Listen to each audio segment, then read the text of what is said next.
जय श्री महाकाल सभी को। तो आज हमारा अध्याय है 5वां। 5 कृत्यों का प्रतिपादन एवं प्रवण। पंचाक्षर मंत्र की महत्ता, ब्रह्मा विष्णु द्वारा भगवान शिव की स्तुति तथा उनका अंतर्ध्यान, जैसा कि हमने पिछले अध्याय में हमने आपको बताया था। तो ब्रह्मा और विष्णु पूछो, प्रभु सृष्टि आदि 5 कृत्यों के लक्षण क्या हैं, यह हम दोनों को बताइए। भगवान शिव बोले, मेरे कर्तव्यों को समझना अत्यंत गहन है, यद्यपि मैं कृपापूर्वक तुम्हें उनके विषय में बता रहा हूँ। ब्रह्मा और अच्युत्य। सृष्टि, पालन, संहार। जैसे कि हमारा सृष्टि में है, तो यह सृष्टि में सृजन करना, बनाना, जनरेट करना। जैसे कि जी, आज के समय में लोग गॉड को बहुत मानते हैं, वो गॉड के बारे में बोलते हैं। गॉड की फुल फॉर्म यही है, जी से जनरेटर, और ओ से ऑपरेटर, और डी से डिस्ट्रॉय, जो इस किताब में लिखी हुई है साफ साफ। सृष्टि मतलब जो सृष्टि को चलाने वाला, सर्जन करने वाला, इसमें लिखा है सर्जन, पालनहार और संहार। तो हमारे ये हैं तिरोभाव और अनुग्रह, ये 5 ही मेरे जगत संबंधी कार्य हैं, जो नित्य सिद्ध हैं, और संसार की रचना का जो आरंभ है उसी को सर्ग और सृष्टि कहते हैं। मुझे पालित होकर सृष्टि का सुस्थिर रूप से रहना ही उसकी स्थिति है, उसका विनाश ही संहार है। प्राणों के उत्क्रमण को तिरोभाव कहते हैं। इन सबसे छुटकारा मिल जाना ही मेरी अनुग्रह है। इस प्रकार मेरे 5 कृत्य हैं। सृष्टि आदि जो 4 कृत्य हैं वे संसार का विस्तार करने वाले हैं। 5 कृत्य अनुग्रह मोक्ष का हेतु है। वह सदा मुझ में ही अचल भाव से स्थिर है, रहता है। मेरे भक्तजन इन 5 कृत्यों को 5 भूतों में देखते हैं। जो पंचभूतों को, जो भगवान शिव को पंचभूतों में कहा जाता है, वो यही 5 हैं। सृष्टि भूतल में स्थित, जल में, संहार अग्नि में, तरोभाव वायु में, और अनुग्रह आकाश में स्थित है। पृथ्वी से सबकी सृष्टि होती है, सृजन होता है। जल से सबकी वृद्धि एवं जीवन रक्षा होती है। आग सबको जला देती है। वायु सबको एक स्थान से दूसरे स्थान को ले जाती है, और आकाश सबको अनुग्रहित करता है। पंचभूत है। विद्वान पुरुषों को यह विषय इसी रूप में जानना चाहिए। इन 5 कृत्यों का भार वहन करने के लिए ही मेरे पंचमुख हैं। मतलब जो भगवान शंकर को पंचमुख जो कहते हैं, आज के समय में लोग कहते हैं, जैसे कि इस किताब में शुरू में बताया गया था कि भगवान शंकर के पंचमुख हैं। वो पंचमुख इन सभी के भारों को संभालते हैं। आकाश, वायु, जल, अग्नि, धरती।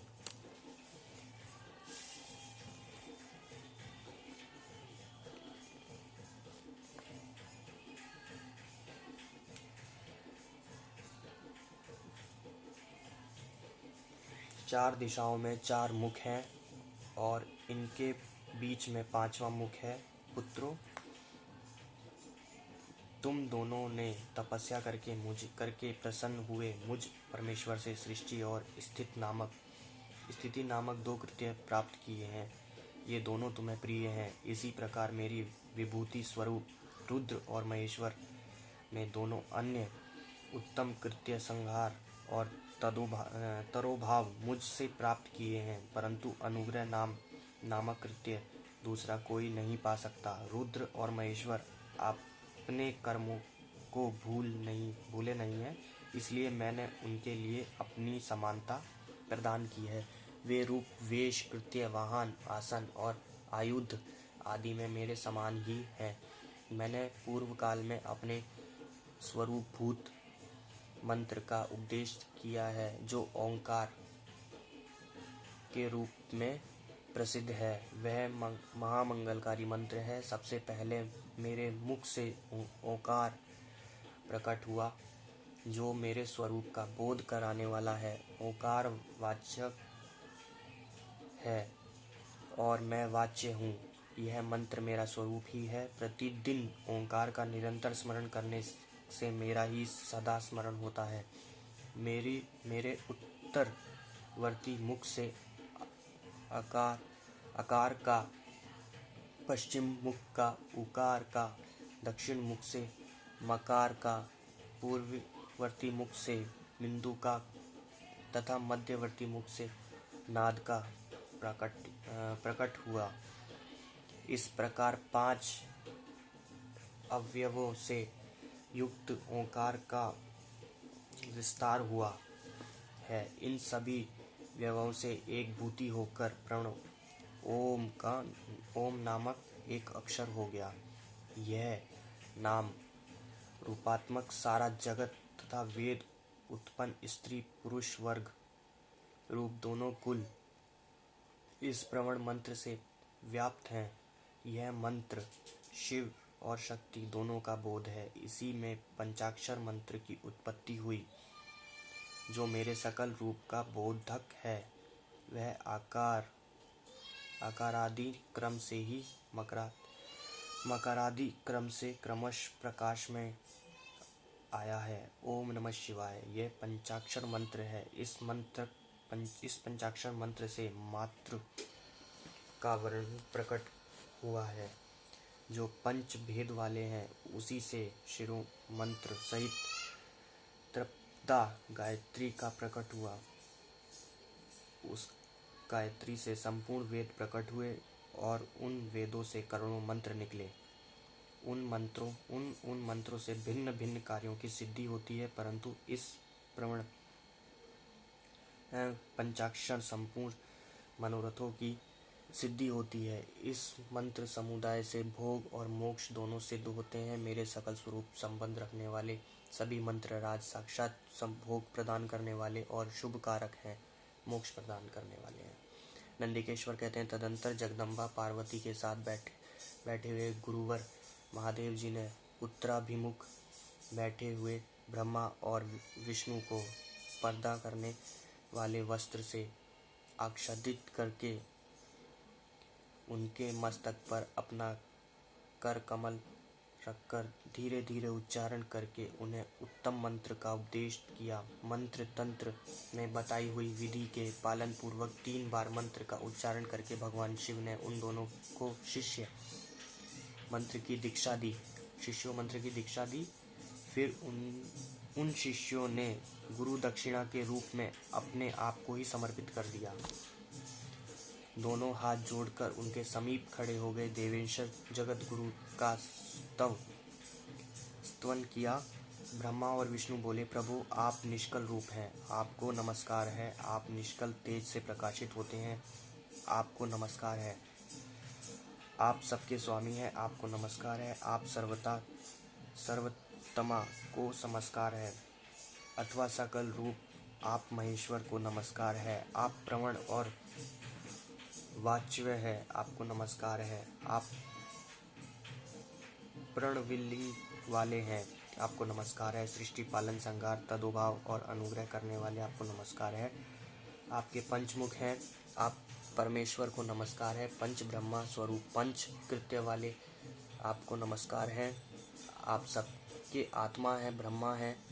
आपको गुण और शक्ति अत्यंत है, अनंत है, आपको नमस्कार है। आपको सकल और निष्कल दोनों रूप, आप सद्गुरु और शंभु है, आपको नमस्कार है।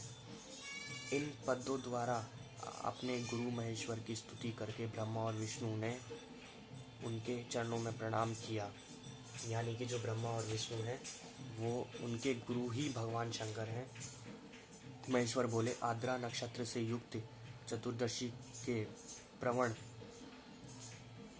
प्रणव का जप किया जाए और वह अक्षय फल देने वाला होता है। सूर्य की संक्रांति से युक्त महाआद्रा नक्षत्र में एक बार किया हुआ प्रवण जप कोटि गुने जप का फल देता है। यानी कि जो 4 गुना या 10 गुना का जो फल देने वाला होता है वो चतुर्दशी यानी आर्द्रा नक्षत्र के युक्त चतुर्दशी को जो जप करता है उसका जो जप होता है उसका फल 10 गुना ज़्यादा हो जाता है। मृगशिरा नक्षत्र का अंतिम भाग तथा पुनर्वस आदि भाग पूजा, होम और तर्पण आदि के लिए सदा आर्द्रा के समान ही होता है। यह जानना चाहिए मेरा या मेरे लिंग का दर्शन प्रभात काल में ही प्राप्त एवं संगव काल में करना चाहिए। मेरे दर्शन पूजन के लिए चतुर्दशी तिथि निशियत्वाप्नि अथवा प्रदोष व्यापनी लेनी चाहिए। जैसे कि हर महीने में त्रयोदशी आती है जिसको हम प्रदोष कहते हैं, जिसको हम शिवरात्रि के रूप में जानते हैं, क्योंकि परिवर्तनी तिथि से संयुक्त चतुर्दशी का ही प्रशंसा की जाती है। पूजा करने वाले के लिए मेरी मूर्ति तथा लिंग दोनों समान है, फिर भी वह मूर्ति की अपेक्षा लिंग के स्थान ऊंचा है। इसलिए मुमुक्षु पुरुषों को चाहिए कि वे वेर यानी कि मूर्ति से भी श्रेष्ठ समझकर लिंग का ही पूजन करें। लिंग का हुंकार मंत्रों से, वेर का पंचाक्षर मंत्र से पूजन करना चाहिए। शिवलिंग की स्वयं ही स्थापना करके अथवा दूसरों से भी स्थापना करवा कर उत्तम द्रव्य उपचारों से पूजा करनी चाहिए। इससे मेरा और मेरी पद सुलभ हो जाता है। इस प्रकार उन दोनों शिष्यों को उपदेश देकर भगवान शिव वहीं पर अंतर ध्यान हो गए। तो ये बताया गया है कि भगवान शिव के जो शिष्य थे, सबसे प्रथम शिष्य जो थे वो ब्रह्मा और विष्णु ही थे। उन्होंने अपने शिवलिंग के बारे में बताया और उसकी पूजा के बारे में बताया, उसका महत्व के बारे में बताया कि जो शिव जी की मूर्ति होती है उससे भी ऊपर उनका शिवलिंग माना जाता है। तो कहीं कहीं पे कहा जाता है कि लोग घर में शिवलिंग नहीं रखते हैं, इसको अशुभ मानते हैं। तो ऐसा तो इस किताब में कहीं लिखा नहीं है कि घर में शिवलिंग रखना अशुभ है या रखा नहीं जाता। तो ऐसा तो कुछ लिखा नहीं है। इसी के साथ ही हम यह अध्याय भी ख़त्म करते हैं और आप सभी से नम्र निवेदन है कि आप को अगर शिव पुराण सुननी है और भी इससे आगे के अध्याय अगर सुनने हैं तो मेरा चैनल सब्सक्राइब कर लीजिएगा और बेल आइकन को प्रेस कर लीजिएगा। इसी के साथ ही इसके अलावा भी हम और जो ग्रंथ हैं हमारे, जैसे कि हमारी रामायण, हमारी महाभारत और भी हमारे पुराण हैं, जो ग्रंथ हैं, हम सब पढ़ेंगे इसी चैनल पे।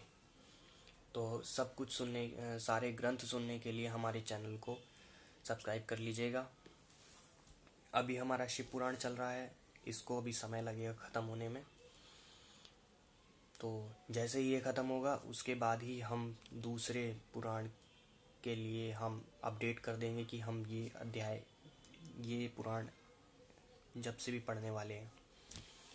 तो इसी के साथ ही हम ये अध्याय ख़त्म करते हैं और आपसे विदा लेते हैं। जय श्री महाकाल, हर महादेव। सभी का दिन शुभ हो, मंगलमय हो।